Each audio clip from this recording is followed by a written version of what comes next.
What's up, and welcome to the Arthur Moats Experience. I'm Arthur Moats, and you know what time it is. Shout out to everybody that is here today, man.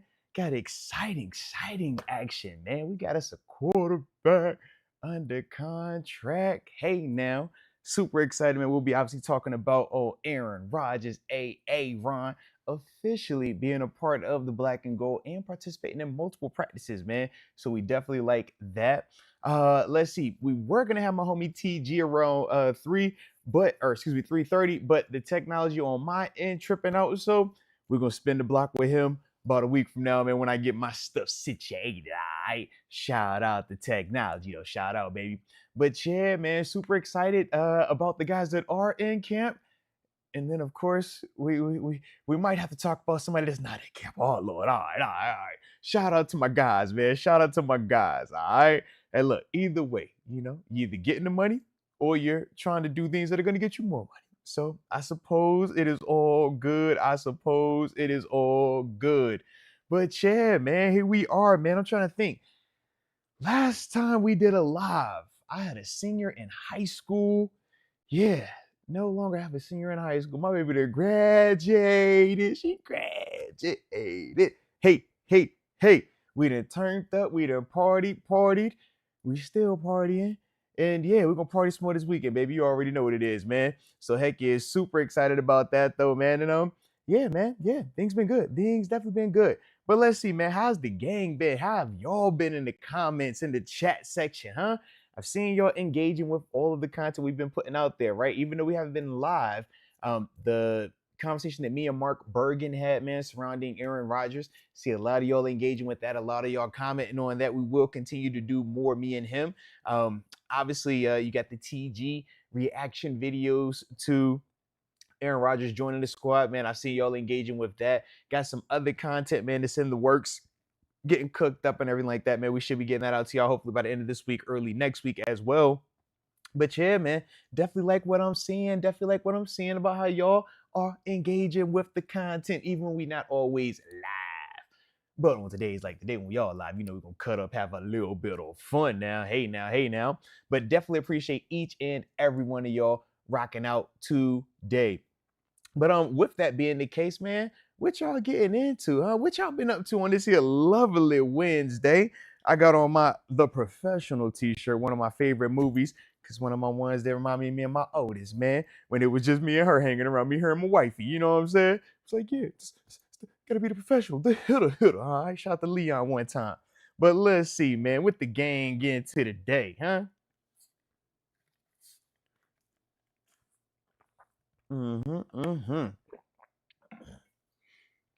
Let's see. Man, I say, where y'all let the day, man. Where to get? I see the homie X Concepts, though. He tapping in, letting everybody know, no question, that he's in the 724 Claridge, PA. And he says it's a 20-0 season incoming. All right. Now, I would love that, baby. I would love that. It's going to be some challenges out there, but why not? Right? Why not? And we'll talk about a lot of why we should be feeling confident in the game going forward, man. But the homie Jaron Pittsburgh Steelers for Life is currently driving up to Napa for work. Shout out. And shout out to this cool little badge you got on your I'm trying to see what this is for. Oh, I guess you wanted the top.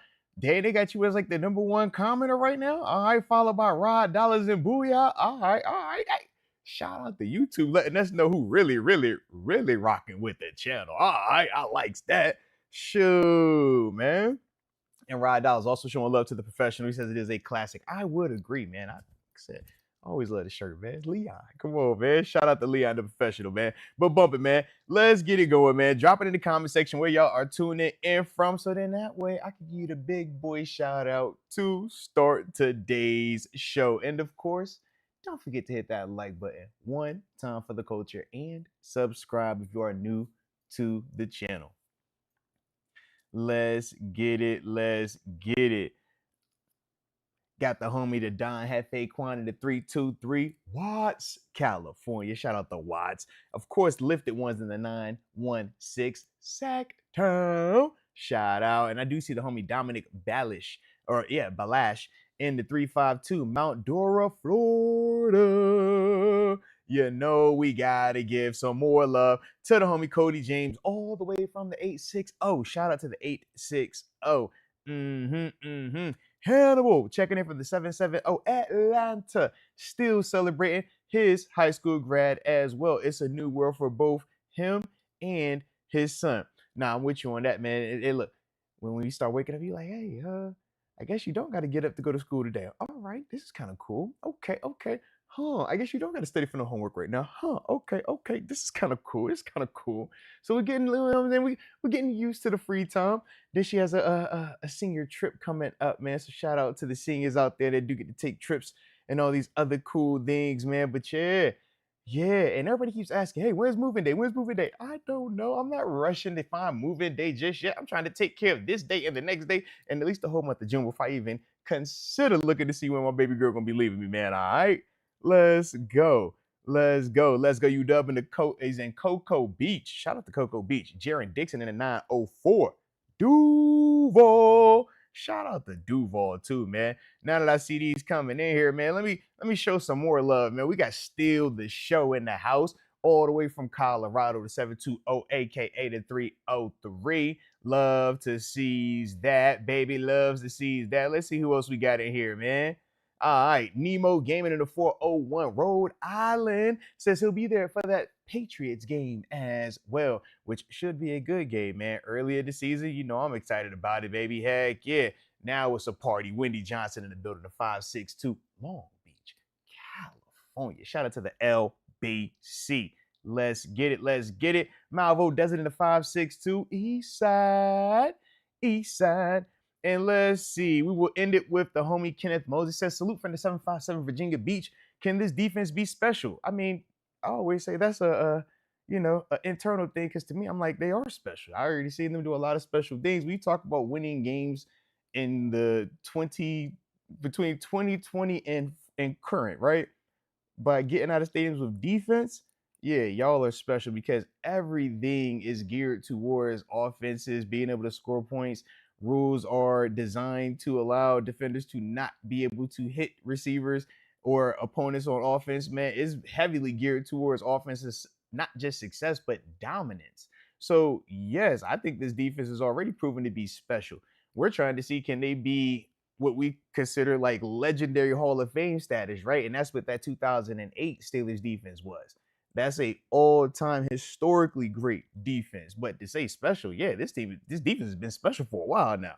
But that's gonna be the big question. And hopefully they don't have to be legendary every week, man. With a guy like Aaron Rodgers, we're hopeful that this offense will now be able to pick up the slack on their end and take some of that load off of that defense. So now they can really look like they're supposed to, versus being overworked, and now they're dominant until the end of the season. And in the last couple of games, we're like, bro, we need to stop. We need to play. We need something.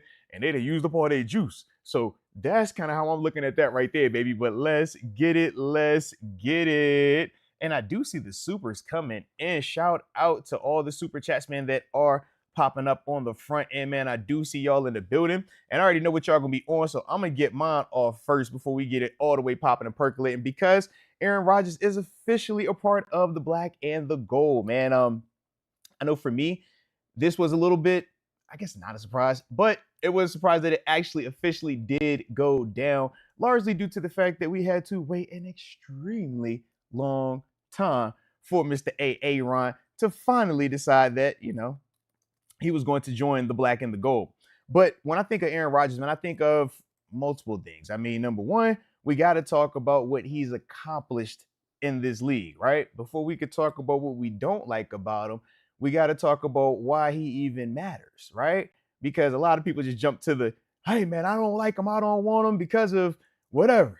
And it's like, hey, man, I get that part, but let's talk about why Aaron Rodgers gets the treatment that Aaron Rodgers gets, in the sense of why you wait until June 11, was it June, I think 7th, when the deal was like announced or whatever? Why you wait that long? Well, you wait that long because this guy came into the NFL as a first round draft pick in 2005, right? 24th overall selection. We all remember the wait. I do. Heck, I was still in high school when this happened. Give you some context, right? But since then, this man has went on to be a 10-time Pro Bowl, 4-time first team All-Pro, Super Bowl champ, Super Bowl MVP, 4-time AP MVP as well as from a all-time career record standpoint, having the absolute lowest interception percentage in the history of that statistic, meaning for every time that you throw the football, right, for all your pass attempts, when we take pass attempts times the amount of times you throw an interception, this dude has been the absolute best ever to do that. Why is that important? Well, heck, when we talk Steelers, anybody that's followed the Steelers under Coach Tomlin knows one thing. When he wins the turnover battle, he wins a lot of games. When he loses the turnover battle, it gets rather dicey, right? And this is a dude that historically has been dominant in that thing, man. 503 passing touchdowns to 111 or 116 interceptions. Think about what I just said. 503 passing touchdowns, 116 interceptions. That's through his career. Let's talk about why you see me excited, why we're waiting, why we waited as long as we waited. Let's continue the context. Told you now, right, in terms of interception percentages, right? It's based off of how many times you're throwing that football. Stu, in his career, has thrown 8,245 attempts for 5,369 completions, a 65.1 completion percentage throughout his career. Let's continue to talk about this man, right? Let's paint the picture of why, right? Before we get to it, oh, I don't like him because he says this. I don't like him because he does that. Let's talk about what matters the absolute most, okay? And like I said, this is from a career standpoint, right? Now, I know some might be saying, well, Moats, man, that's what he's done over 20 years. Yeah, you heard what I said, 20 years, right? Like I said, when I was in high school, I was watching this dude. All right. When I was in college, I was watching this dude. In fact, my first regular season road game was against this man in Green Bay. All right. This dude's been doing it for a whole heck of a long time and has dominated for the large majority of his career. Now, let's get to what he just did last year, man. At the age of 41, last year, played in all 17 games, 17 starts. Obviously, from a record standpoint, 5-12. Not what you want to see, right? But let's talk about what he did as an individual. 584 passing attempts, 368 completions. That's a 63% completion percentage rate, man. 3,897 yards. 3 yards off of 3,900 passing yards, right? Just last year. 28 touchdowns, 11 picks, right? I mean, the dude balls, even when it's not pretty. And like I said, man, this was his worst year as a professional on top of that. Now, we're not talking about when he's been injured and not played, but we're saying from a full start to start season, this was his worst season. You heard what I said, right? 584 passing attempts, 368 completions, had a 63% completion rate, right? 3,897 yards that he passed for, 28 touchdowns, 11 picks. Was his worst season in the 20 years of him being in the NFL. So, yes, I get the optimism that we have around Mason Rudolph, with all due respect. I get the optimism that we have around Will Howard, with all due respect. Heck, I even get the optimism around the Skylar Thompson, with all due respect. But, man, what are we talking about, baby? What are we talking about? This is why we wait as long as we wait, right? This is why we waited until the middle of or pretty much the beginning of June to see if this man was going to decide to play for us, man. Because when he decides to play, this dude has been arguably the best quarterback to ever play the game of football. From a talent standpoint, Mahomes is the newer version. But prior to Mahomes, Aaron Rodgers was in the conversations with the Peyton Mannings, the Brett Favres of the world, the elite arm talent type of dudes, right? We know Brady has the rings and stuff like that, and that's the part where we know Brady has his argument. But in terms of just pure talent and production for the position, yeah, buddy, hard pressed to find a better version than Aaron Rodgers. And like I said, man, he's been doing this for 20 years, man. That's the big reason why a lot of people that have been privy to watch him for a large majority of his career are excited, even if we want to not be excited about it because we think that's, better. It's like, no, man, when the last time you had anything close to this, right? It had to been healthy Ben time frame. We remember the 2020 year when everybody was going crazy about that. My man went out there and gave you 48 tutties. He was like, Lord have mercy, bro. How you do that? 48 tutties, 5 picks. Stop playing with that man, right? That's 5 years ago. But I ain't going that far back. We ain't doing that anymore, right? But dude has shown, man, when healthy, he's going to flirt with them 4,000 yards, man. When healthy. That's what he's going to do, man. Talk about his last year in Green Bay. Let's see. Last year in Green Bay, similar numbers to what he just did here with the Jets, man. But obviously, we know it they were 8-9 that year. Excuse me on that one, man. 8-9 that year versus the 5-12. The 5-12 is absolutely disgusting, man. I ain't gonna hold you on that. But I would also say this, man. I feel a lot more confident that we're not gonna have to entertain that type of stuff, largely due to the leadership that we have here, and that leadership, more importantly, starting with Coach Tomlin. That's the guy to me that gives Aaron Rodgers the person that he can look to straight up in his eyes and say, all right, I'm not a bigger fish than you, right? With respect to Mike McCarthy, even Matt LaFleur, you obviously talk about Robert Saleh. None of those guys were as established or viewed with the same level of regard and respect, not just amongst the coaches, but amongst the players as well, like he's going to have with Coach Tomlin, man. And I do feel like for Aaron Rodgers, man, that is something that is appealing to him, man. Being able to go to something where it's already, this guy has the recipe. He already has shown that he knows what he's doing. Compared to, like you said, new coach and Robert Saleh, man, trying to figure it out, establish his own mode.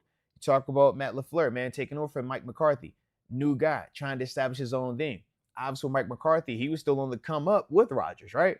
So I just think in that vein, man, this is going to be a little bit different of an experience for him, but I do feel like it's going to be a positive experience for him, more importantly, because he's going to get a chance to have this type of leadership, to have this type of stability around him. And I think that that will help him along the way, man.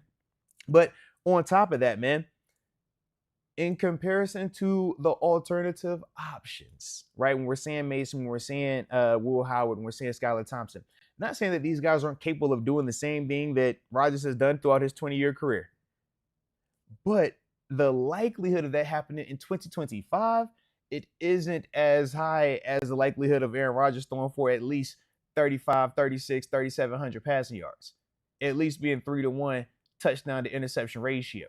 That's what Rodgers has historically done over his 20-year career.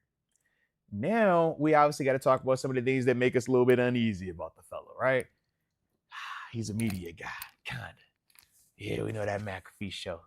All right, we know that at times he is not afraid to, maybe throw somebody under the bus. Make sure you run the right route, Mr. Red Line, right?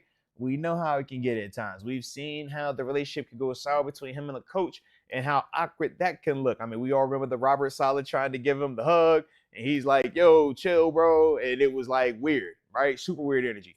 These are all the things that to me concern me. They absolutely do. And largely because since Rodgers has left, or even at the end of Rodgers' tenure in Green Bay, you could just kind of see that side of it showing up a little bit more of the, he wanted to do it his way versus how can we do it together. And I'm just hopeful that the new scenery with the stability and having a coach that he's going to be able to look in his eyes and respect, because he's like, yo, you are the man. Like, we know who you are. I think that will help him out a lot. I'm hopeful of it, man. Because if I could get that version of Rodgers, I know he's talented enough. Oh, for sure he's talented enough. But the real question is going to boil down to, is he going to buy in? Is he going to be a we guy versus a me guy, right? Because those are some of the things that pop up. But I'm like, if he can stay healthy and be a dude that's all the way bought in, oh my goodness, he has all the talent that you need. Compared to any of these guys that we're going to name to throw out there in 2025, he is going to have that talent. He is going to have the production proven to go with it as well. And I mean, if you're Arthur Smith, you got to be excited about this move as well, right? I mean, number one, play action pass. We know this. Run the ball. Be a surgeon with it, though. Rodgers is dominant in that vein, man. He knows how to do the play action pass, man, and he can, like I said, man, put that ball wherever you need it to go.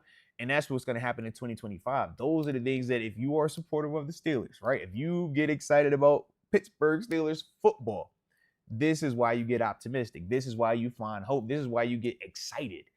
Because I don't have to sell you on this. Listen, I got to sell you on Mason Rudolph. I got to sell you on Will Howard. I got to sell you on Skylar Thompson. We got to bring up all the different little, all right, this tape, that thing, this, to make you guys feel like you want to believe in those dudes. Rodgers is easy. I don't have to say anything about Rodgers. You know who Aaron Rodgers is. You know exactly who that man is. Oh my goodness, you do. But I think that that's the part that with that is going to come these expectations now.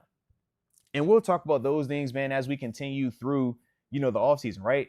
Are we going to add anybody else? Because I do know, man, expectations are a little bit different now that we have Rodgers officially under contract. In comparison, if I would have said, hey, Mason Rudolph was our starting quarterback, that would have hit a little bit different, right? Now we got to see, are we going to add another receiver? Maybe we do add that Jonnu Smith that kind of flirted with, right? But was that 2 weeks ago now? So those are the ones where I'm like, all right, who else we going to add in here? But Arthur Smith, man, he got to be excited about this. I know DK Metcalf is loving it. Shoot, if you're Jalen Warren, you're Kenneth Gainwell, if you're Caleb Johnson, you got to be enjoying it because now you know, hey, they're not going to pack this box. If they pack that box versus us, he's going to be able to light them up with his arm. So we're going to have to get some respectable defense, which means in turn, we're going to get better numbers in the run game, man, which should help those dudes out. That's the ripple effect. That's the chain reaction of it, at least until he proves otherwise. Now, Rodgers comes out here and he looks 50. All right, then yeah, it ain't going to matter. But he hasn't looked that just yet. And more importantly, the reason why I speak with the optimism that you hear me speaking with is because of what he did the last couple of games of the season last year. You saw him start to play better football, more consistent football, more higher end football. Now, there are a lot of variables that go into that, but we still saw it. And all you can go off is what you saw. And that's what we say, the film is your living, breathing resume. Don't tell me you're a great player. Let me cut the tape on. Don't tell me you suck. No, let me just cut the tape on. Because you might think he suck, but I'm watching him make plays here. You might think he's great, but I'm watching him suck here. And I think that that's the cool part about what we're getting right here with Aaron Rodgers, man. And like I said, man, we're really going to lean into this thing, man, and see what he can do.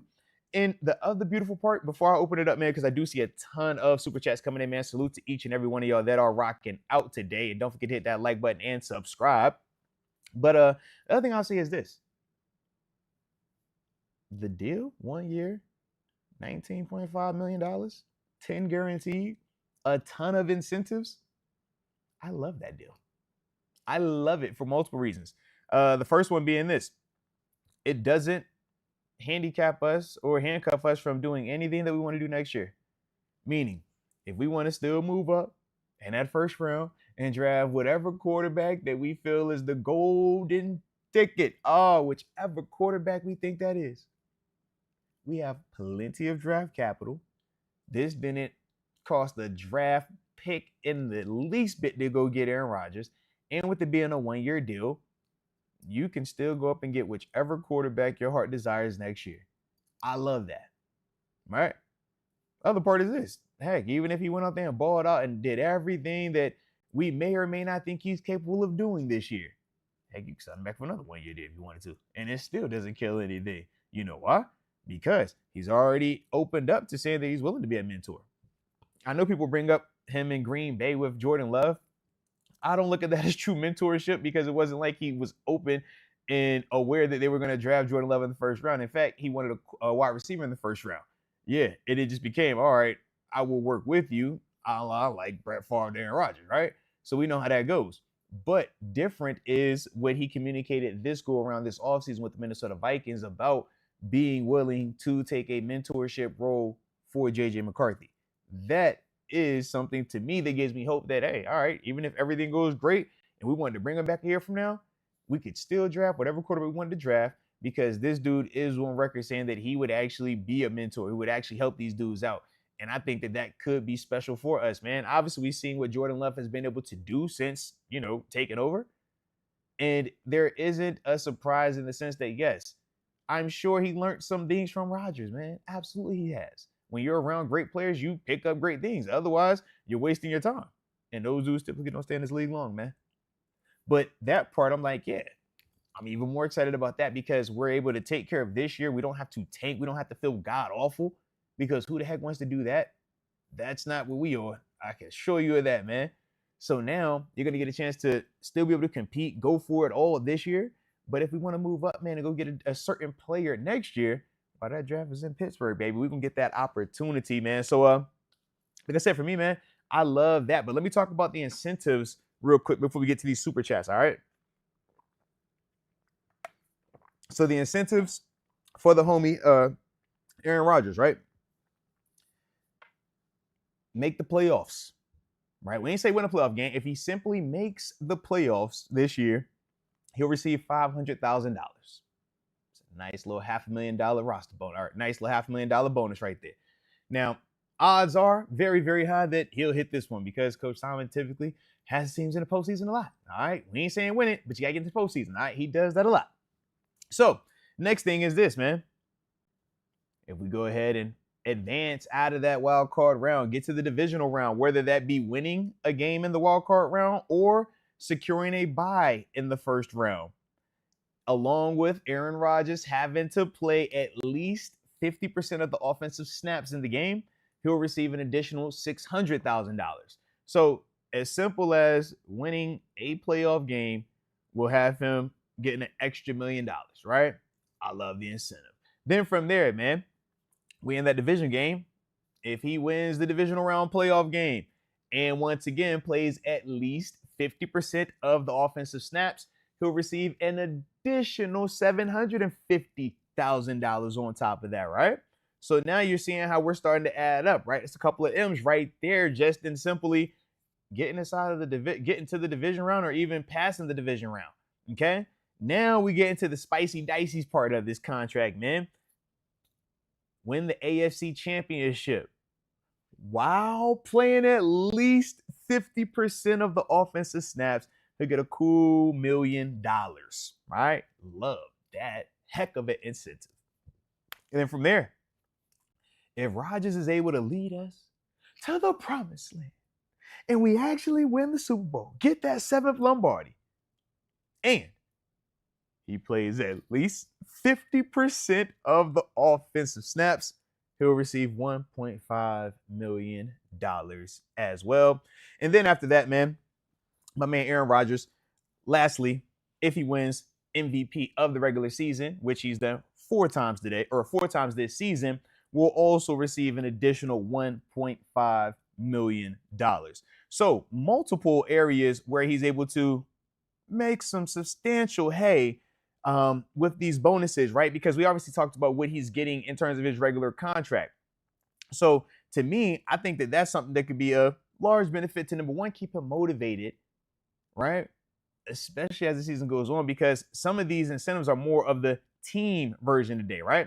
When you're looking at the playoff win, the playoff wins getting to the Super Bowl, the only individual accolade being for him is the league MVP.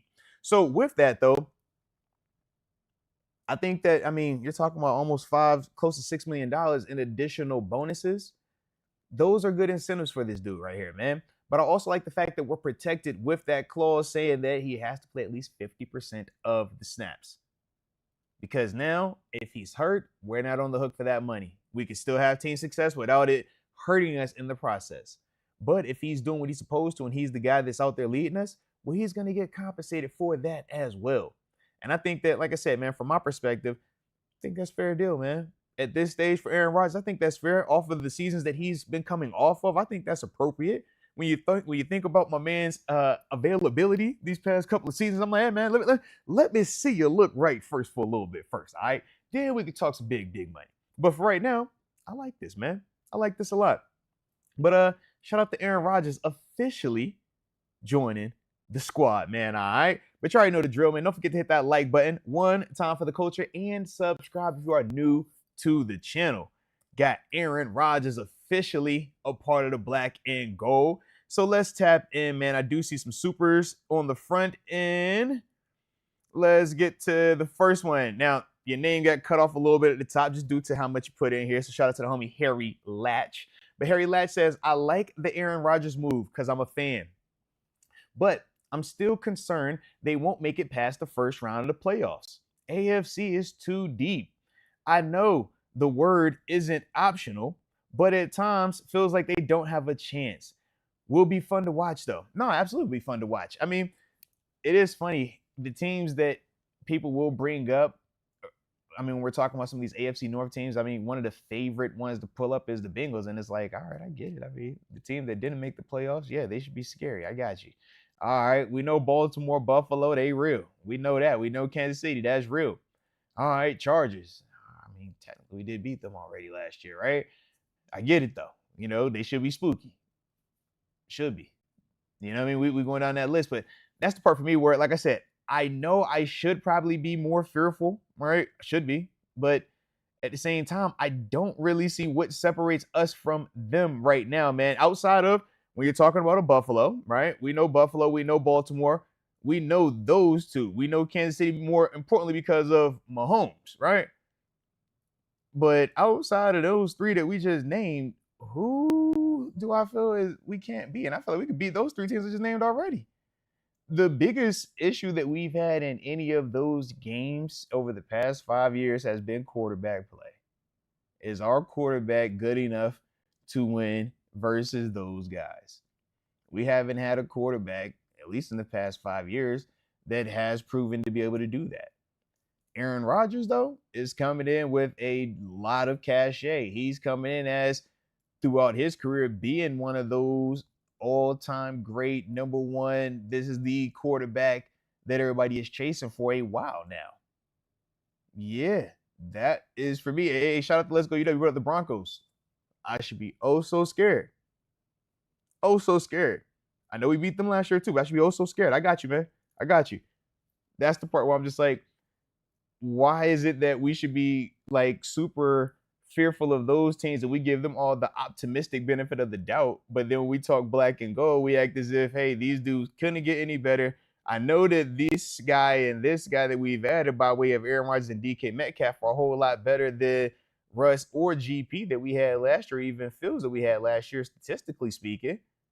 But yet we should be more fearful of those teams. I just don't agree with that logic, man. But that's how I look at it, baby. You know what I mean? So, like I said, we're going to find out, though, and that's the beauty of the game, man. We get to play these games. We get to see who's right. Is it the person that's the optimistic, or is the one that's more like, you know what, I don't think we're good? And sometimes they're the realists, right?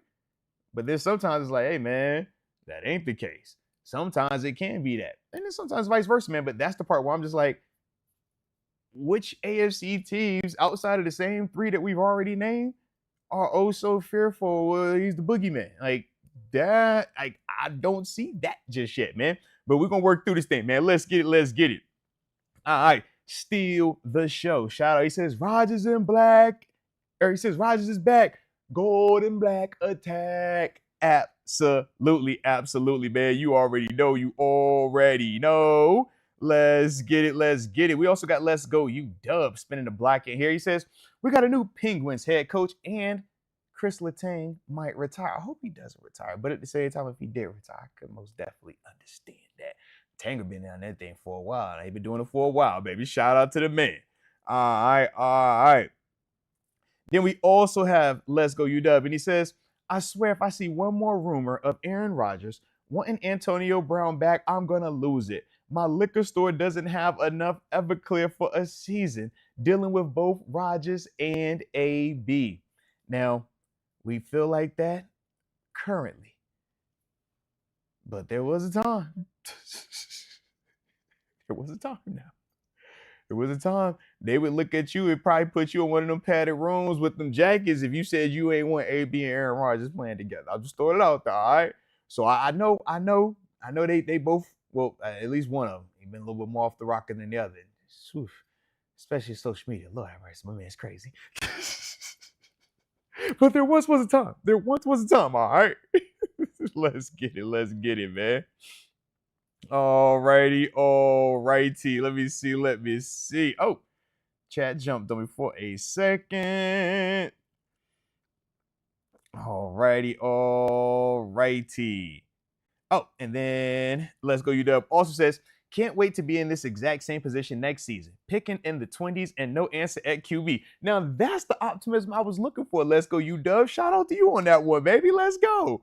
Heck yeah. Well, hey, look, as long as you tuning in, though, that's all that matters. You know that. But I do want to ask, though, man, since you can't wait to be in this exact same position a year from now, if we are not and we're actually balling out this season, does that mean you're not going to enjoy it? Does that mean you're going to be like, nope, I was wrong, I don't deserve to watch this? Or are you the guy that has that approach, but then when it feels good, we still like it? I'm just asking, baby. I'm just asking. I don't have an issue either way, but I just want some clarity on it, man, all right? Because you know me. I'm like, man, hey, I always assume it's going to go well, so even if it don't, I still was believing in it. I just don't like how it feels when I'm the one that makes it happen. And the ones that doubted me, when I get back to the top, they the ones that want to be loud, talk about, yeah, man, I knew we was going to do it. I believe the whole time. That's all. I'm just trying to make sure we all, you know what I mean? You do it the same way, man. But I'll be excited about it, bro. I'll be excited. Because I'm like, man, when the last time we had something close to Rodgers here? I know we can win 10 games. Like, we've been doing that with the group of Justin Fields, Russell Wilson, Kenny Pickett, Mitch Trubisky, Kyle Allen. Heck, even when people ain't won 7 at the end of it, don't shoot the messenger now. Don't shoot the messenger. But you know, at the end of it, they were saying that 7. It was time to go. And even with that, we would still get to the double-digit wins, baby. Like, so you're telling me I actually, at the most important position, I got to do that. Actually is going to be able to do it. Actually going to be able to play. And I should think we're going to be worse. It's the TJ Watt. That's what it is. I get it. That's got to be it, baby. That's got to be it. Because we can't just be simply looking apples to apples and say that the quarterback room today is not better than what it's been in the past 5 years. I'm not talking about what we're looking for 2026. I'm not talking for what you might be thinking for 2027 and longer. We're talking specifically 2025. Which quarterback are you going to be able to hard facts, look yourself, look me? Heck, if we wanted to say financially support your argument, what's the better option for 2025? Should make us feel like, hey, we could do this better, all right? I don't see that. Rodgers is the guy that, to me, is that next piece right there, man. At least 2025. I don't know what 2026 looks like. I don't even care about 2026 because we all know NFL right now is a one-year thing, man. It's a one-year league. You win now, you're great. You get a chance to stay. You lose, you struggle, man, they're getting you up out of here, man. We have seen that time and time again. But to me, Aaron Rodgers, you heard what I read off from a statistical standpoint. Heck, even last year, his worst year, right? Or one of his worst years, how we want to word it. We know he ain't never 5-12 is atrocious, right? But that's the part that I'm looking at. I'm like, we haven't had that or close to that. Heck, take the talent away from him. What about the above the net game? Hey, look, man, 20 years of this, 20 years of being a starter in the National Football League, that experience, right? Just that experience alone versus the field right now. Yeah, man, yeah. I'm sorry, man. I'm excited about it, baby. All right. I know I probably shouldn't be, right? Because that's what the cool kids are doing, but I've never been a cool kid. I've been the one that's over here by myself, man. All right. So, yeah, I'm excited about it because I think he's actually going to help us out a lot. I think that he's still, I don't have to think. He's already proved it last year. The numbers reflected. Heck, we saw what Fields and Russ went and got. They numbers what were Rodgers did, so you already know that. I'm just like, man, what we talking about here? Let's get it, man. Let's get it. Now, oh, man, I did miss this one right here, man. My bad on this, but the homie Raymond Kane, he says, don't know if there's a lack of urgency to extend TJ, but if it is, how much of that could be due to the organization giving him more time with his new baby? So I'm going to talk about the TJ Watt in a second, man. I will get to that, but first I want to tap in a little bit more on this Aaron Rodgers thing, all right? But you know I got you on the TJ Watt talk, Raymond. I'll get right back to you on that, man. And shout out to Let's Go UW, also spinning the block, man. Being a rock star, paying it forward, gifted not 1, not 2, not 3, not 4, but 5 upper room memberships. Let's Go UW. We appreciate you from the heart being a rock star at life. And to those 5 individuals that received that. Welcome to the upper room. Yes, indeed. Yes, indeed, baby. Let's get it. Let's get it. But yeah, man, like, I get it. It's cool.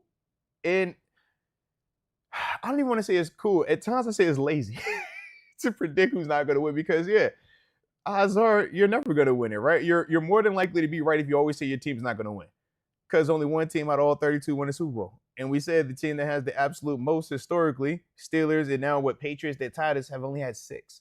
It's been over 100 plus seasons that have been played in the NFL. So, yes, it is way easier to just simply say, yep, you're not going to win the Super Bowl this year. Say it every year, right? Because the statistics will support that. Cool? We're all on the same page. All right.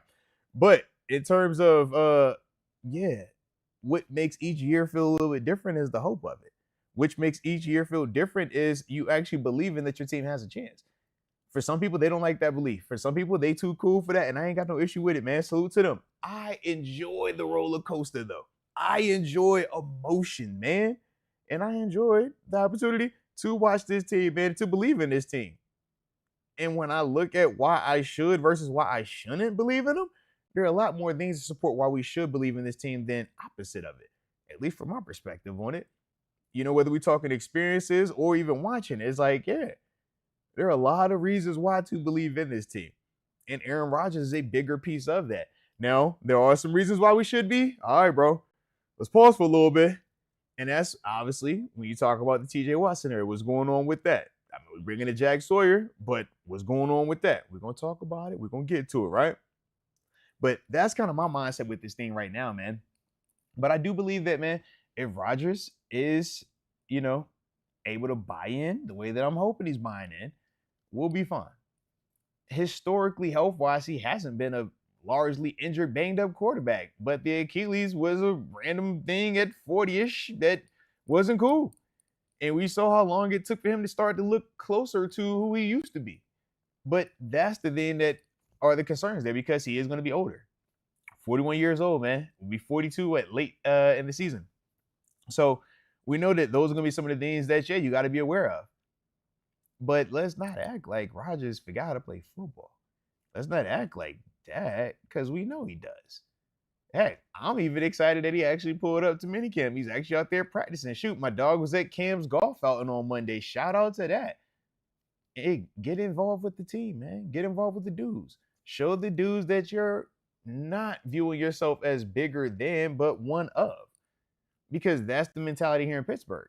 We, not me, We do this together. It's never I did that. Me, I'm bigger than this. No, we're not bigger than that, man. Family. And I think if Rodgers can have the right mindset for that, man, he can have success here because this team has a lot of pieces already in place. Big question mark to me now is offensive line. How quickly do they get up to speed? Broderick at left tackle, what does that look like? Trey Fautanu at right tackle for a full season, what does that look like? All right? I know I got some eyes and people have spoke really highly of what they see, but once again, what does that look like when it matters the most? Right? Mason McCormick, Isaac Seumalo, feel confident in those people. Zach Frazier, feel good about those dudes, but we got to see what that year 2 looks like, right? For Zach Frazier, for Mason McCormick. Yes, I feel professionally these dudes been handling their business this offseason. They've been grinding, getting better, but you want to still see it because we know the guys that we have talked really highly of after year 1 from first rounders, second rounders, third rounders, fourth rounders, and how some of them that we thought would take another step forward in year 2 kind of took a step back, or it was more so a lateral step versus actually getting better and improving. So that's the part that, I have a lot of questions there. But as a whole, I'm like, I feel really good about our running back room. I like that, the trajectory of that. Heck, if my wide receiver room is identical to last year and the thing that I swapped was DK Metcalf for George Pickens, am I tripping? No. Do I want to add to that still? Yeah, potentially, yeah. But to act as if my wide receiver room, which is identical to what we just had last year, right? We're going to be naming the same names, except instead of it being GP as the top dude, is DK. I'm not tripping on that. I'm not. I feel good. I can work with it. Do I want to add to it? Yes, but I can work with that, man. Now, we know, in terms of the tight ends, move, Darnell. We'll see what we do, man, because obviously we lost my man toward the Achilles palm, right? So we'll see what we're going to do, if we're going to add any or who we're going to add with that. But offensively, O-line is the big question mark right now. How quickly can they develop? How quickly do they grow up and actually start all playing together, man? But then, on the flip side, defense. I mean, we should be feeling good about it, right? We know Derek Carman's going to be the starter. Carl Dunbar, already confirmed that. Okay? So, you got your D tackles. Now you got Derek Carman at the left end. You're going to have Keanu Benton at the nose, and then you'll have Cam at the right end, right? TJ, if we can get the deal done. Highsmith. Inside linebackers, you feel good with Queen and Wilson. We know the other guys, right? Corners, Darius Slay, JPJ. Okay. Secondary, we talked about Deshaun Elliott, Minkah Fitzpatrick in the safety rooms. I'm like, I feel good about a lot of these pieces over here. Got Boz, best in the world. Let's go, Boz. Huh? Corliss Waitman played lights out last year. And shoot, since he had to give his jersey up, might be, carrying a little heavier duffel bag this weekend as well, man. Shout out to the homie. But to me, man, I don't have a lot that makes me fearful of these other teams. The Bengals don't have a defense. Heck, they might not even have the dude that led the league in sacks the past 2 years, Trey Hendrickson, he might not ever play for them again. Heck, they first round draft pick, they can't figure out to get the contract done with him. They trying to lowball my man in guarantees. So once again, it's like, why should I be fearful of them? Is it the Jags? They got Travis Hunter and Trevor Lawrence, man. Let's go. Come on, man. Like, we right in the thick of this thing, man. We are right in the thick of it. Health is going to be a big part, but that O-line, the faster they grow, the faster they get up to speed, the faster they can be consistent, the better. Because you've heard me say it a couple of weeks ago, man. On paper, this is the best group we've had since the Killer B era. O-line-wise, when it was Pouncey, Ramon, DeCastro, Marcus Gilbert, Kelvin Beachum. Kelvin Beachum transitions to Al Villanueva, right? When we look right here, we say 2 first-rounders at tackles, right? Right and left tackle of first-round draft picks. You got you got a high pedigree free agent at left guard. You got 2 draft picks. One dude's a second, one dude a fourth. In your offense line, man. The resources, everything is there. Everything that you want. So now it's going to be on those dudes to actually show that they can produce, man. The fruits of the labor, right? We done the labor. Where's the fruit? All right, it's time. But if they could do that, man, Rodgers is more than capable of cooking, man. Rodgers knows how to throw that football. Just give him time. That's what you're going to need to do. And we will see, man. We know that was part of the issues with the quarterbacks we've had in the past. Time. Not a lot of it. But hopefully, these dudes will give us that, man. And yeah, Hannibal, my dog Beach is still playing. Absolute craziness when I think of it. I'm like, bro, doing this thing for daggone 14, 15 years, man. Heck yeah. Yep. But that's my dude right there, man. Yep. Put it up there for the man Hannibal, man. I say, because, yeah, man, obviously, man, like I said, he's not the biggest. Super undersized for the position, man, but extremely smart, man, fundamentally sound, and knows how to get the job done. That's why he's been doing it, man, and that's why I have the optimism that I have for our group that we have here. It's like, man, these dudes in comparison to, a Beach, athletically and even from a physical standpoint, they all pass the eyeball test in a way that Beach could never. But obviously, man, we know Beach was a fundamentalist right there, right? And that's the name of the game. And if you want to survive in this game, you have to get highly elite at the skill portion, man, because athletically, we're all gifted at this level, man. But what separates them is the ones that are gifted and can be fundamentally sound and can use this. And then you got to have that luck on your side, right? Being able to stay healthy in company and stuff like that, man. But yeah, man, shout out, man. I like it. Like I said, man, if y'all are enjoying how we doing it today, rocking out, don't forget to hit that like button. One time for the culture, and subscribe if you are new to the channel. Said, man, technology, wanted to have a little fun with us today, man. Otherwise, the homie TG would, like I said, man, be on with us, but it is what it is, man. All right, so let's get to the next thing real quick. And that's my dog, TJ Watt. Yes. I guess it was only, a matter of time before we had to have somebody, unfortunately or fortunately, hit the holdout. We know in the past couple of years, we were having the new stuff, right? The hold-ins. TJ Watt was a part of that. Minkah Fitzpatrick has been a part of that. But, yeah. Got a little sticky situation going on right now. Now, my man Raymond Kane had asked earlier, is the lack of urgency due to TJ just having a baby? An organization want to give him more time. Me personally, I don't think that that's the case at all. I think if the organization wanted to give him more time, he's under contract, they could give him time regardless. This is we can't come to an agreement on the number. That's what this feels like, man. I think it was Mark Kabali and it was another reporter that did talk about how the Steelers do have an offer on the table, but ultimately that offer isn't good enough for TJ. I don't hate it, and I can see the sides. I see both sides with it, man. If you're the organization, business 101, right? I want to get the better deal. I want to get the most I can get for the least amount that I got to spend on it, right? We know this. That's simple business 101. If you're a business owner, you know this. I want to acquire as much talent, as much product as I can get without having to expense it, man. How cheap can I keep that, right? And if you're TJ Watt, it's the opposite. I want to make as much money as I can make, right? As much money as I can make. And we know the other part is, shoot, it's short-lived. You get hurt tomorrow, never play this game again. Now what? You got to figure out how to live and sustain a life, for the next 30 years, 40 years, 50 years, Lord willing, right? So that's the part where I look at it and I say, yeah, if you're TJ, of course you want to get more money, man. And you look at your peers. We all can agree when we go to our jobs, right? Our respective jobs.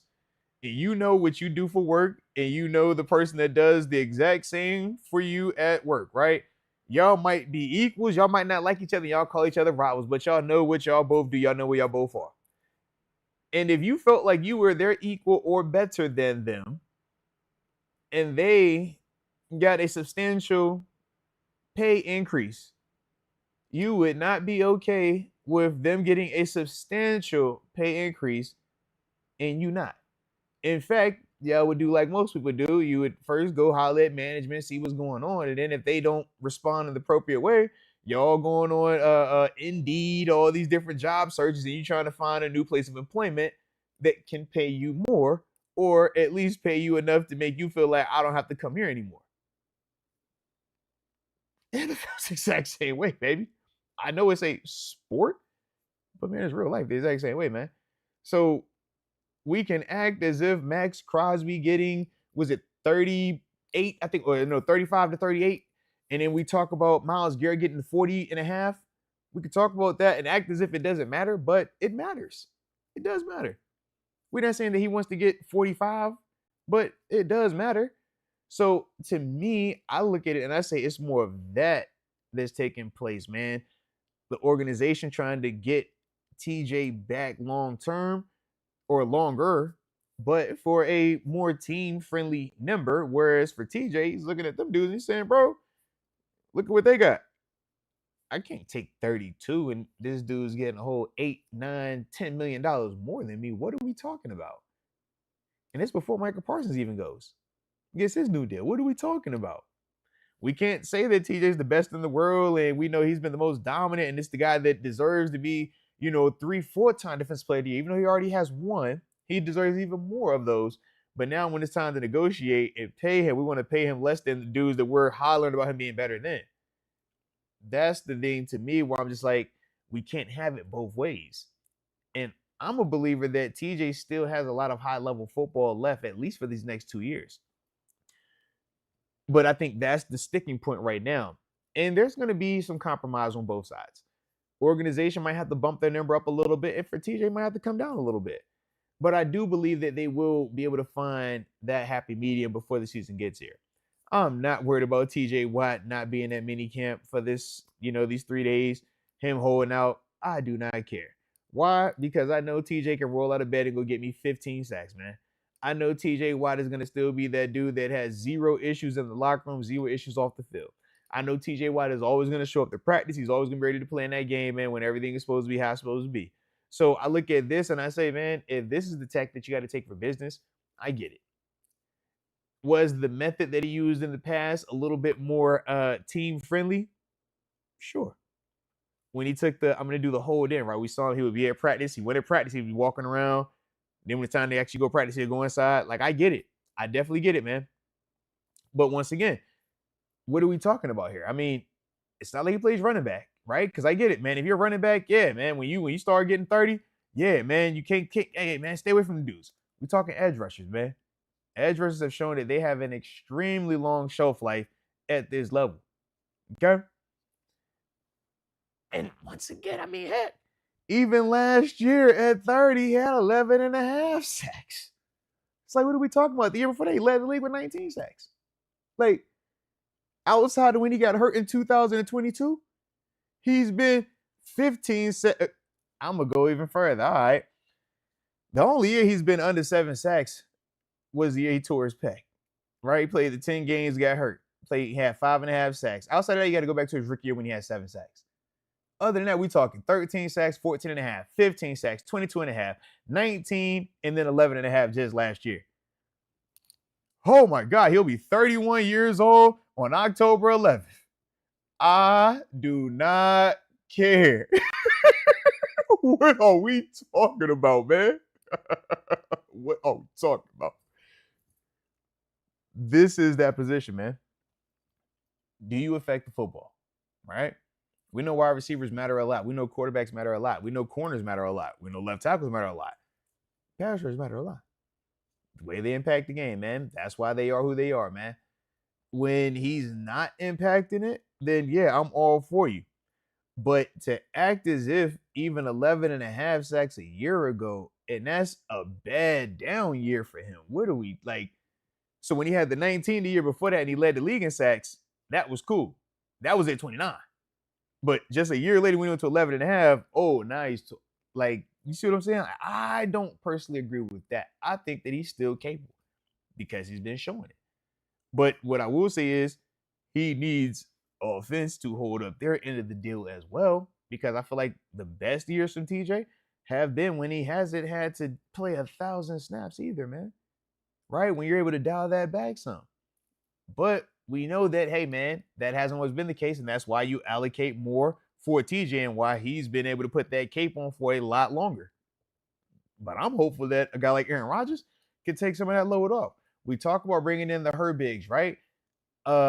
Even drafting a Jack Sawyer. It's like, all right, well, maybe now, TJ, you don't have to kill yourself in the first 10, 12 games of the season, and now we might be able to preserve you a little bit. So now when the playoffs hit, you're fresher.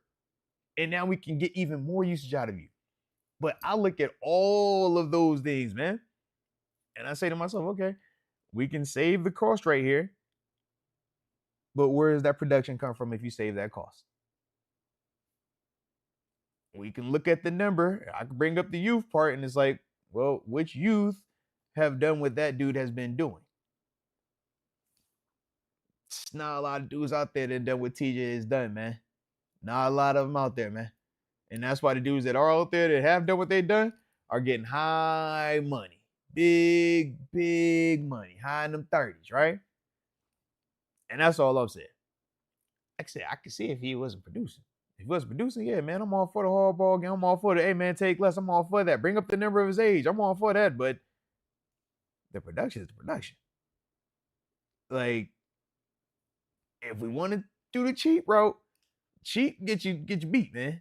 Because you can run around and have a lot of money and not a lot of talented players out there, not a lot of productive players out there. But they'll be young and they'll be cheap. So you just gotta be careful with that, man. You know you're gonna get what you pay for, baby. But I do see the homie steal the show, man. And I do appreciate you bringing this up, man, because I figured somebody was gonna bring it up, man. Let's get it. But steal the show, he says, man, how about blitzing this year? Dick LeBeau needs to get in their ear. It's like I said, man, there's a reason why you blitz and there's a reason why you don't blitz. And there are pros and cons to both of it. And we can all agree with why we shifted from the blitzing model to where we currently are. It's because you have TJ Highsmith, Cam Hayward, at the time Stephon Tuitt as well, right? When you got those type of dudes that are winning one-on-ones consistently, you do not have to blitz. Because blitzing, newsflash, isn't good all the time. You're taking a guy out of coverage. So if your blitzer does not win, you're gashed. Now you're one less defender. We know this. Heck, how many teams want to blitz Ben? It got to the point teams don't blitz Ben. You know why? Because it's too easy for these dudes. You take that guy out of coverage, he's killing you right now, man. Your blitzer is not going to get here before I can get this pass off, man. Mahomes, right? Allen, Lamar, Burrow. None of those guys get blitzed like that. You know why? Because you're giving them the answer to the test. You take that guy out of coverage, my arm is going to get that ball there before that defender ever gets over there, man. That's why you moved away from it. We always say versus those guys, hey, man, front four, you got to win. Front four, win, play coverage behind it, baby, all right? So we adopted the model, and not even adopted. We more so were, championing it, man. We seen the Giants do it obviously a while ago, but I was a part of the group that we were doing the heavy blitzing, and it was fun. You get a lot of sacks, but we also didn't have the best back end, and that was part of the complaint with it as well. So you shift it. You get dudes that can win more consistently up front one-on-one without having to take coverage or take guys out of coverage. So now you get the best of both worlds. And that's why we've been able to have a defense as dominant as it's been throughout the years. But once again, if you try to halfway do one or the other, you're going to find yourself in a bad position. So you either lean all the way into the pass rushers win, coverage guys cover model, or you have to lean all the way into that blitzing model, man. Because what happens is you're going to have your TJ Watt, your Alex Highsmiths of the world dropping into coverage, and you're going to have your Beanie Bishops, your Patrick Queens, your Peyton Wilsons doing more of the blitzing stuff, man. Or you're going to have the Deshaun Elliott blitzing. It's like, I want my cover guys to cover. I want my rushers to rush, man. Maybe that's my pass rush in me. I feel like, hey, man, if I was an elite cover guy, yeah, I want to cover all the time. We rush the passer, baby. The same way them cover dudes want to cover, let them cover guys cover, man. Like, they not trying to go in here and do all that rushing and stuff. They want to, hey, did anybody see me? If nobody sees me, then great. But at the NFL, man, it's rare that you're actually going to come through scot-free on a blitz. Most of the time, you're going to get a one-on-one. And that's all we're looking for. Get a one-on-one. If I get a one-on-one, man, it's great. The blitz was a win. When you're one-on-one, man. But that's the part where I just say, man, we got to just be careful with how we want to adjust it, man. I'm all for either model. But if we don't lean all the way into either model, you're going to get stuck in that middle tier. And that's not a good place to be, man, especially in today's NFL with how talented these offenses are. You really have to believe in your model. Believe that this is going to work. And that's kind of what you roll with, man. Otherwise, you're not going to stand a chance with these dudes out here, man. But shout out, though, man. I like that, though. I definitely like that.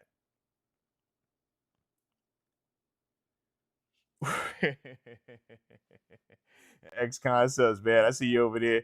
Hey, look. Doing the good Lord's work over there. All right, so of course I'm going to put you on the screen, man. He says Miles has to move around because he's mid. He looks for the best matchup. That shows he's not as good as TJ. Miles is afraid of the guy in front of him, so he runs elsewhere. Now, I will say this, man.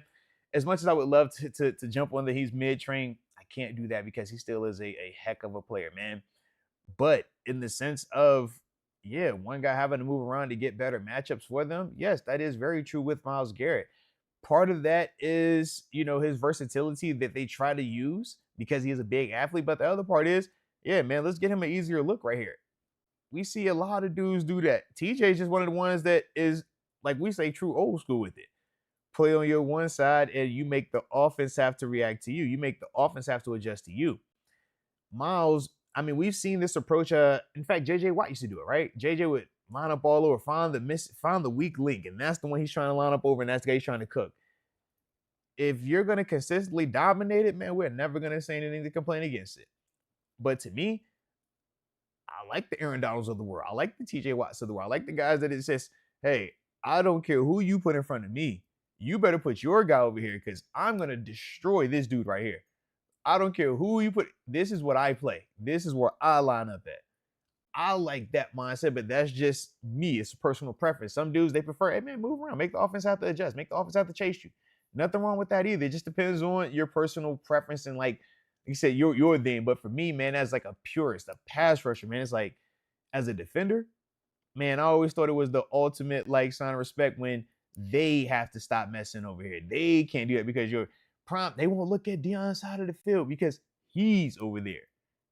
Like, that's what I want, man. I wanted to just, this is what I play. Y'all react to me off of that, man. But like I said, man, shout out to TJ, though. The production is there. I mean, you compare him to Myles Garrett in any statistic, and it shows. Max Crosby, it shows. Michael Parsons, it shows. We can go down the list of whoever we're going to say is the who's of guys. TJ is going to still be up there, man. Even at his big age of 31. Still going to be up there. So, until he's not, I think we should treat him like such, man. Treat him like he's one of those elite dudes because he's been elite. And he doesn't, to me, hasn't shown signs of not continuing to be elite. When you're worse, when you're down years 11 and a half, yeah, I think we'll be just fine. Think we're going to be just fine with my dog, man. I like it.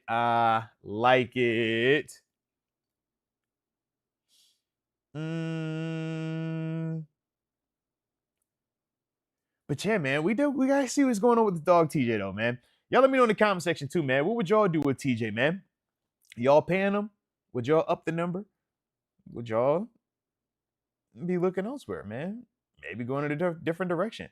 I know some people might even be looking to ship him out. When Jack Sawyer was picked up, people started to look and say, well, hey, man, if Jack is here, maybe that gives us leverage against TJ Watt with the contract negotiation. If that's the case, let me know, man. Would y'all take care of him? Y'all paying him? Y'all shipping him out? Or y'all telling him, man, shut up, be quiet, man. Get out there and play for your money, man. You be all right. But either way, don't forget to hit that like button one time for the culture and subscribe if you're new to the channel. All right, let's see what the homie Craig Ellis says deserves to be paid. Pay that man what he's worth. All right. X Concept says pay TJ all day, every day. I would agree. All right. Let me see. Skeeter Jones. Pay that man. Pay that man his money. Okay. Let's see. David Decker. I agree with this one. Says TJ is the heart and soul of the defense. And we would all would agree with that, man. We've obviously seen the statistic that shows when TJ plays our win-loss record and when he doesn't play our win-loss record. We would all agree the Pittsburgh Steelers are a far and away better team when TJ Watt is on the field in uniform, baby. Oh, geez. All right. Noriega Genovese. PhD. Shout out to the doc. Pay TJ 45. Yeah, all right. Now, look, man. I ain't say that, okay? I ain't say that. Let him sleep in the big house? Do what? Burn the sheets? Why I ain't say that? What? I say treat him like it. Don't do it to him now. Lord. But yeah, 45 mil, that might be a little high for the boy, okay? I was thinking more if Miles getting 40.5, maybe at 41, okay? Or 41.5. That was what I was at. Lord, Noriega, man, at 45. Geez, boy, you trying really, man, come on now. Hey, y'all seen what the thing is?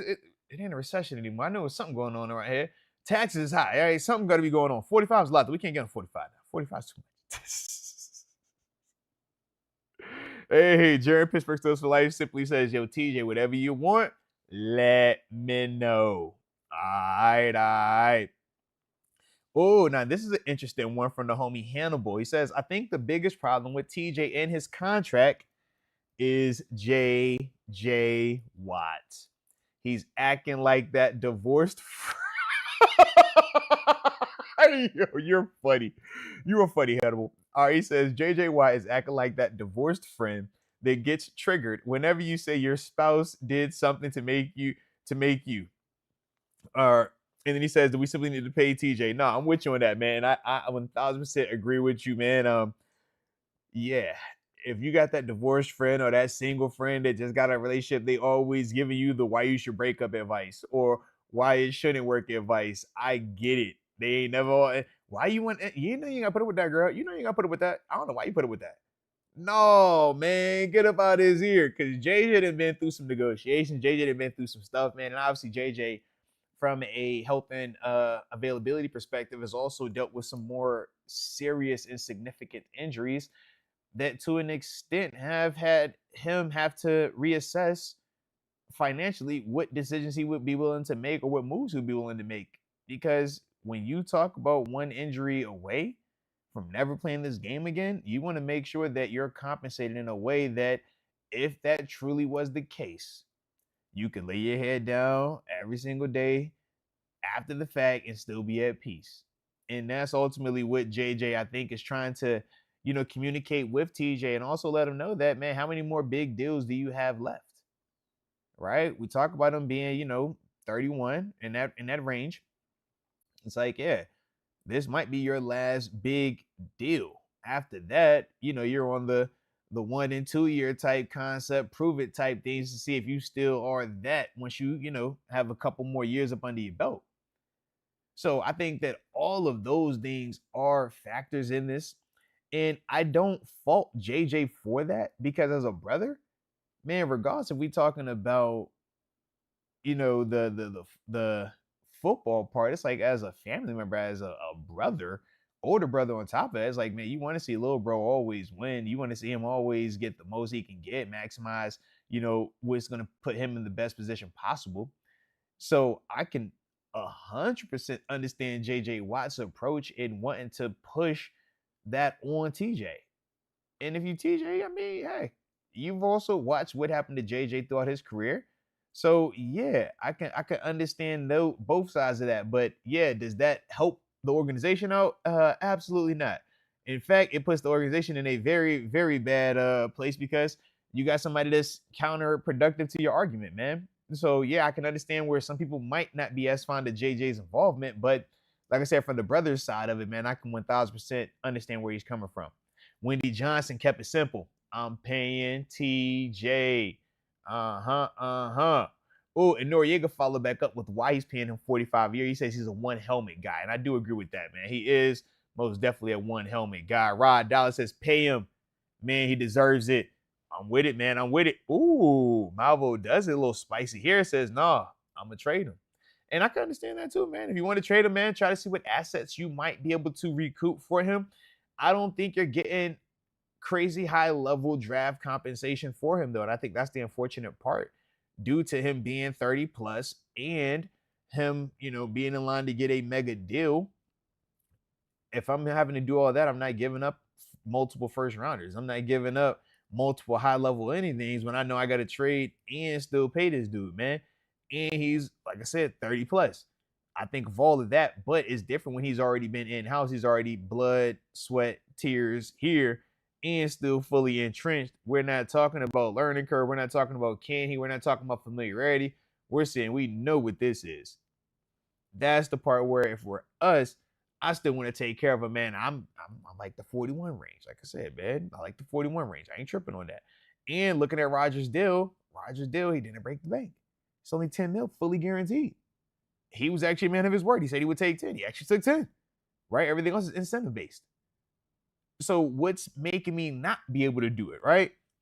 And that's the part to me, man. Oh, Jay Cooler, you are not playing fair. He says Alex Highsmith is expendable to him, and he would go get a future cornerback too for that guy. Don't do Highsmith like that. Highsmith is part of the game. All right. Rocks with man Highsmith, man. You already know this, man. Richard Arbizo says maybe not 40 mil a year, but in the 35 plus range, give him more guarantee than Miles, though. Okay, I like the caveat. I was about to say, because if you're going to, I'm saying lowball him, right? If you're going to keep his number below Miles from a total dollar standpoint, I do think the high level guarantees or more guaranteed money than Myles Garrett would be an appropriate compromise, right? If we're saying, hey man, I don't want to give you what Myles got because Myles is younger than you. Myles did just win the DPOY. I know you should have won it, but Myles, the year that Myles did win, I know you should have won it, but still, it's like, man, we get it, right? We get it. But here, we'll give you more guarantee than him. I think that could potentially be a workaround with that thing, man. All right. Xavier Harrison says, pay him. You're not paying the quarterback, which I would agree, man.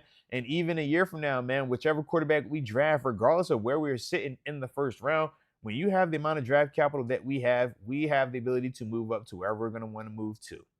And if that is the case, then yeah, man, we're not going to be paying that guy either because he's going to be under a rookie contract, man. So, yeah, I also like that as well, baby. I like it.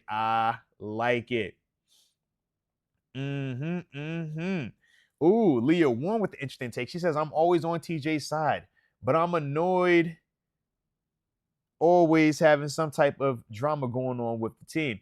And I do agree with you on that, man. It does seem like every single year we're dealing with some type of drama, man.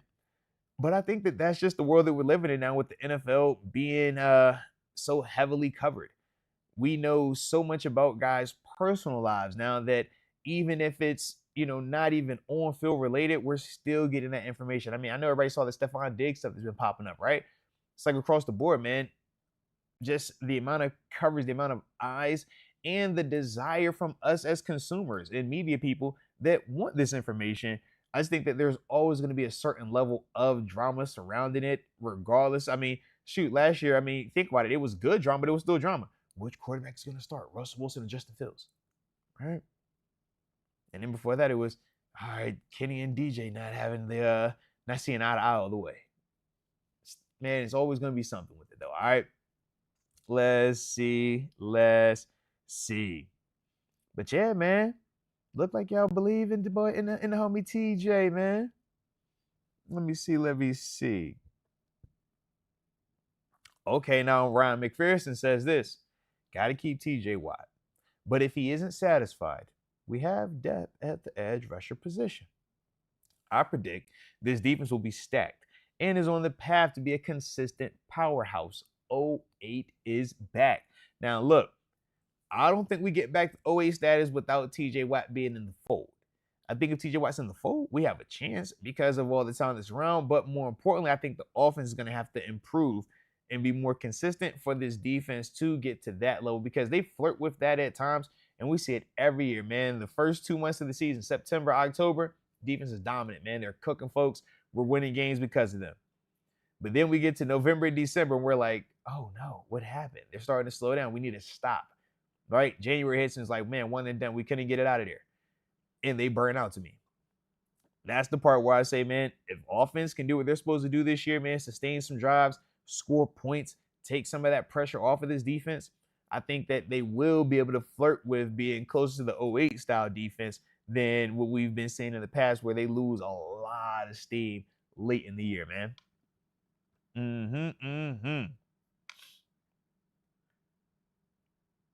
All right. And then I'm going to end it with the homie Lathan Miller. Shout out to Lathan. He says, TJ ain't doing nothing but training and being a dad. He about to come wreak havoc. And I would agree with you on that, because we do know he just had his little baby out here, man. What was that, a couple months ago, man? So he's freshly in that dad mode. But any of us athletes, man, we would all talk about how, you know, a switch flips when you had that first one, man. You start coming out on that field, you're like, hey, bro, he got kids. He got a car seat. He got a mortgage. He has a house. He has a wife. These are all the things that let you know this dude takes this serious. It's no longer a game to this guy. This is this dude's livelihood. This is how he provides for his family. And there's a certain level of professionalism that comes with that. And more importantly, the production that comes with that as well, man. So I'm excited about that for TJ, man. And we're going to see what my man does this year, man. But like I said, man, that will conclude us today. I would have opened the phone lines, but like I said, man, technology has not, or was not on my side today, man. I literally came in here, man, went to start firing up the machine. I'm like, hold on, bro. Nothing's working. But either way, we made it work, man. All right, so hopefully y'all enjoyed it. And if y'all did, don't forget to hit that like button. One time for the culture, and subscribe if you are new to the channel. Said, man, we will continue, man, to get this thing rolling more and more consistent, man. Obviously, it's the summertime, though, so we're going to be in and out. You already know how I do, man. But, yeah, once I get this technology thing figured out, man, we will be back, man, having the guests and call-ins as well, like we've been doing. But, like I said, hopefully y'all enjoyed it. And if y'all did, you already know what to do. But either way, you know I appreciate you for tuning in. And until next time, baby, peace.